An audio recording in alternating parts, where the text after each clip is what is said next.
About 90% of California's coastal wetlands have been filled and covered with development. The Andrée Bird Refuge makes up a portion of the remainder, and the City Creeks Division hope their natural, low-tech approach will help restore this 42-acre park and 29-acre lake in the heart of Santa Barbara.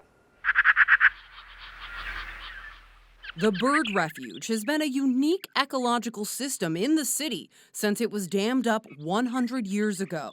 While that dam has been in place, the bird refuge is not able to flush out water to the ocean and have a tidal exchange like it had in its natural condition. And so what we're trying to do is restore, in an incremental way, restore the function of the bird refuge. Evidence in historical writings, maps, and photographs point to poor water quality conditions and strong odors at the lake since the 1930s. When we get those odor events, we get a lot of complaints at the city, like, why is the bird refuge smelling? And so we hoped by improving the water quality and improving oxygen levels in there, that we will have fewer of those odor events. And if we do have them, that they will last shorter in duration. This has been an issue and a problem for the city of Santa Barbara for about almost 90 years now.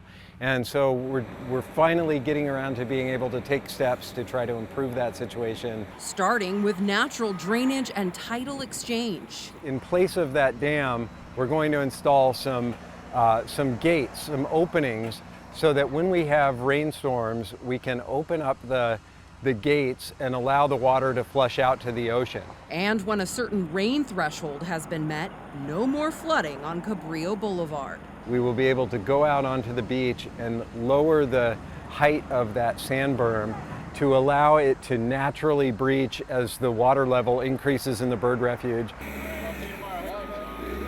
Another big part of the project deals with dune restoration and a slight expansion of the coastal estuary. We're going to remove some non-natives and put in more native species, so that whenever you have native species, that they provide seeds and bugs that the native birds are used to eating and provides a food supply for them. So when you change the vegetation, that's kind of the foundation of the habitat for all the other species. And so that will improve habitat in that way.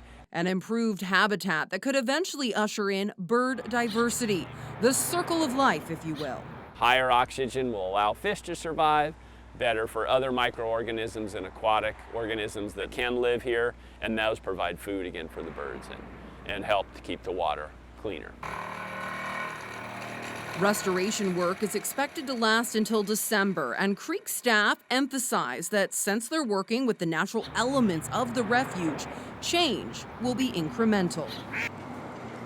Creeks hope to wrap up the construction in December, but again stress that we will have to wait for rainfall and time to see improvements.